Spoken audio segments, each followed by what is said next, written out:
Why try to farm where nothing survives? Because everyone's hungry. When the council exiled Mira to the salt flats, most believed it was a death sentence. The ground shimmered white under a blazing sun, cracked like old porcelain, and the air tasted of dust and salt. No plant could root here, no animal wandered this blinding wasteland. But Mira was stubborn, a survivor's daughter, hands rough from years of coaxing life from stubborn ground. She carried a battered bag of seeds, a dented shovel, and a memory of her mother's voice. Food grows where hope is planted first. Her first shelter was a tent staked in the wind's teeth, cloth patched with threads of every color. At night, she lay awake listening to the endless hush of the salt, promising herself she'd prove them wrong. At dawn, she started digging. Survival began with water. Mira searched for any sign, dark streaks in the salt, a dip in the land, a coolness in the wind. She scraped shallow wells, lined them with stone, and waited, patient as stone herself. On the third night, dew condensed along her tarp. She caught every drop, filling tin cups for herself and for the first seeds. Barley, lentils, wild sorrel. Each morning she tested the ground, mixing clay with salt, adding ash and charred roots for hope of a harvest. She lost half her seeds to the first salt storm. The rest she shielded with old crates, bits of woven grass and prayers. A single green sprout broke through the crust one morning, trembling but alive. Mira wept, knelt, and cupped it in her hands. News traveled fast in hungry times. A wandering merchant spotted Mira's tiny green patch and carried the tale back to the settlements. People scoffed. No one can farm the salt flats. But hunger made even the impossible worth a second look. A ragged family arrived, offering an old bucket and a handful of dried beans in exchange for a lesson in hope. Mira shared her water, her knowledge, and her stubbornness. They dug more wells, built windbreaks from driftwood, and traded stories of better times. A traveling tinker joined, bringing a cracked solar still and an idea for capturing more dew. Together, they coaxed green from the white earth, slowly, stubbornly, as the salt flats began to blush with life. The little settlement on the salt flats began to grow. Each new arrival brought something: seeds, tools, a story, a skill. A woman with a sharp eye for wild herbs taught Mira how to find edible greens hiding between salt-cracked stones. Children scoured the flats at sunrise, gathering driftwood for fire, and filled pails with the briny mud that Mira learned to filter and treat. Together, they built raised beds from scavenged boards and old cloth sacks. They lined them with clay and compost carried from miles away. A single row of beans became 2, then 4. At night, they shared meals, simple, scarce, but alive with hope. For every plant that died, they planted 2 more. Storms tested everything. Gales swept salt across their tents and gardens. Rain, when it came, brought sudden floods that threatened to wash everything away. But the community had learned from Mira. They dug channels, built dikes of stone and mud, and planted rows of hardy grass to anchor the shifting ground. The salt flats, once silent, now echoed with laughter and the rhythmic sound of work. Neighbors who had never spoken before now leaned together, planning and dreaming. A traveling engineer passed through and helped them construct a windmill pump, drawing up brackish water for filtration. Their harvests were still small, enough for a meal, sometimes 2, but every green shoot was a victory. Hunger drove more to the flats. Word spread of Mira's stubborn garden, of barley and beans, of water caught from the air, of salt tamed by sweat and patience. Some doubted, some mocked, but the hungriest came anyway, bringing nothing but empty hands and hope. Mira welcomed them all. She taught what she'd learned: how to blend ash and clay, how to build shade from scraps, how to trust that even the worst ground can yield something with care. A council formed. Everyone had a voice, and every voice mattered. Decisions were made together, disputes settled with compromise. The salt flats, once a place of exile and despair, became a patchwork of green and hope. And still, Mira dug, planting more, teaching more, refusing to give up. Seasons shifted, and the settlement adapted. A harsh summer burned the edges of their crops, shriveling leaves and wilting dreams. Mira and the council gathered nightly, brainstorming new solutions, shading crops with woven reeds, digging deeper wells, experimenting with salt-tolerant varieties brought by travelers from distant lands. A biologist arrived, drawn by stories of green where none should grow.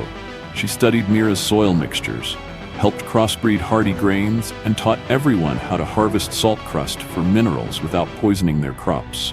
A festival marked the first barley harvest, a meager bag, but a triumph. Children raced barefoot through muddy furrows, and elders sang songs of hope beside glowing lanterns. The salt flats had not been conquered, but they were learning to live together, side by side with the land's harshness. A new threat crept in with the autumn winds. Bandits, desperate and bitter, raided the edges of the settlement, stealing food and water. The council debated how to respond. Violence would bring only more suffering. Mira proposed a trade. She met the bandits at dawn, offering baskets of barley in exchange for peace and an invitation to join the work. A few scoffed and disappeared into the salt haze, but some accepted, bringing muscle and skill to the growing community. Trust became their strongest shield. Defenses were improved, watchtowers built from driftwood, warning bells strung along the paths, but the true security came from shared labor and open hands. Growth brought unexpected bounty. Crops multiplied as new techniques spread.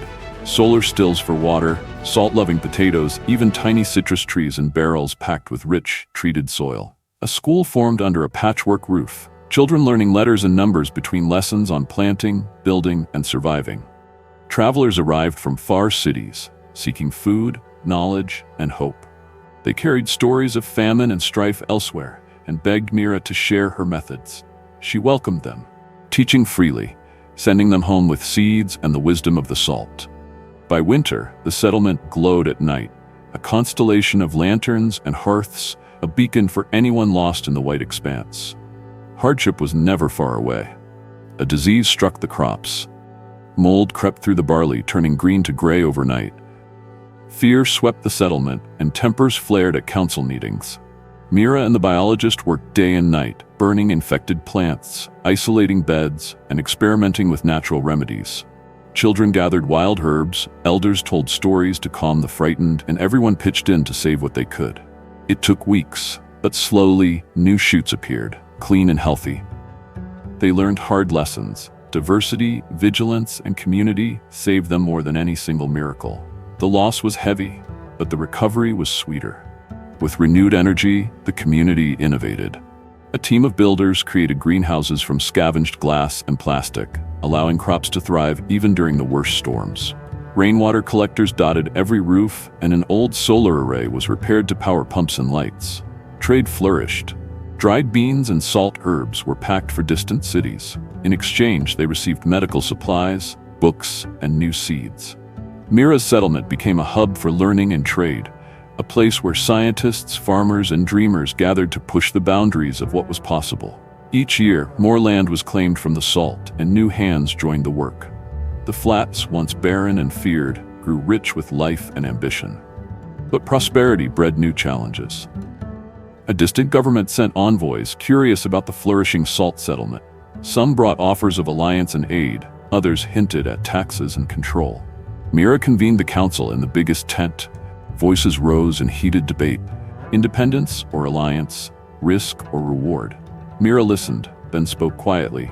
"We came here with nothing. We survived by trusting each other. We won't trade that for empty promises or new masters." The council agreed to open trade and share knowledge, but refused to surrender their autonomy. News spread. Mira's salt flats would help feed a continent, but only as equals. The community had not just tamed the land, but learned to stand tall on it.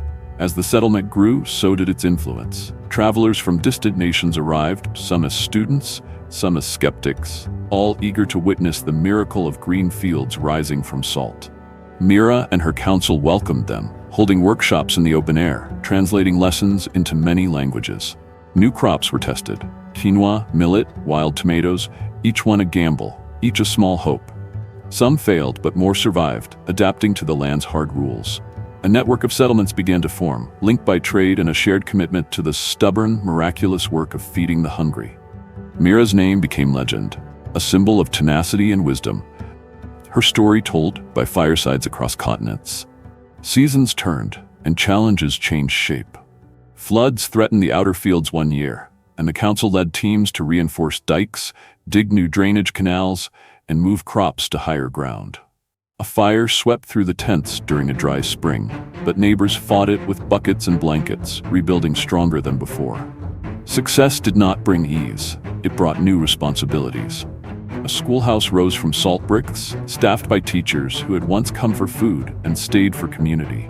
Children learned to write their own stories, drawing the salt flats as a place of hope, not exile. An annual festival was declared, Salt Day. It became a celebration of survival. Meals shared, dances under the endless sky, and stories told late into the night. Mira aged but never slowed. She worked side by side with newcomers, planting, teaching, and mending, her hands always caked with earth and salt. She mentored the next generation of leaders, teaching them not only how to grow food, but how to grow trust and resilience. The council expanded, welcoming voices young and old from every background and skill. Big decisions were always made together. No ruler, no owner, just community. In her final season, Mira walked the fields at dawn, dew glistening on barley and wildflowers blooming in the cracks.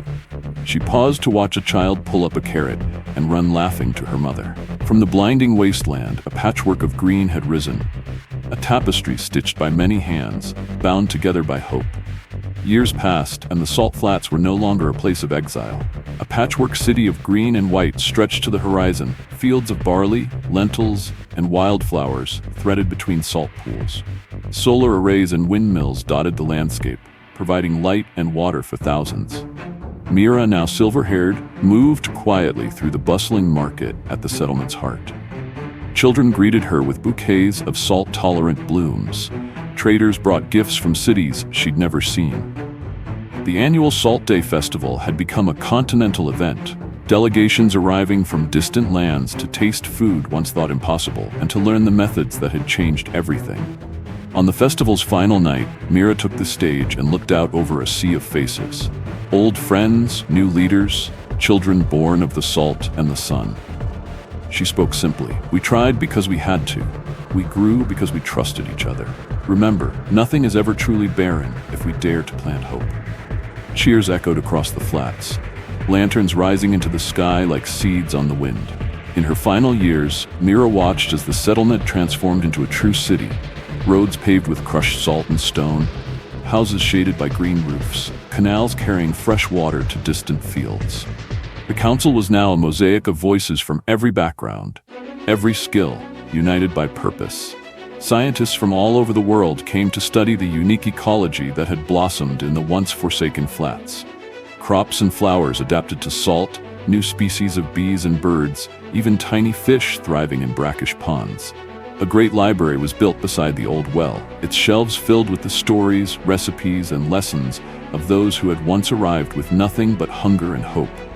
Mira spent her days there, telling stories to the youngest, helping catalog new seeds, and writing letters to new settlements springing up in far-off salt deserts. Her favorite mornings were those spent in the fields, dew cool on her hands, the air thick with the scent of life. On the dawn of her final salt day, every bell and wind chime in the city rang, and people gathered in the fields she had planted so many years before.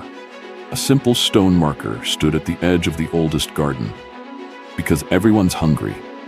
Her story became legend, taught in schools and told in every tongue, a reminder that hope, work, and community can turn even salt into bread. The flats continued to feed a continent, their bounty reaching kitchens and markets in cities that had once doubted any green could grow in white dust. At the festival each year, the youngest child would plant the season's first seed, and the oldest would tell Mira's story. So the salt flats, once exile, now home, flourished on, a living monument to what is possible when people refuse to give up.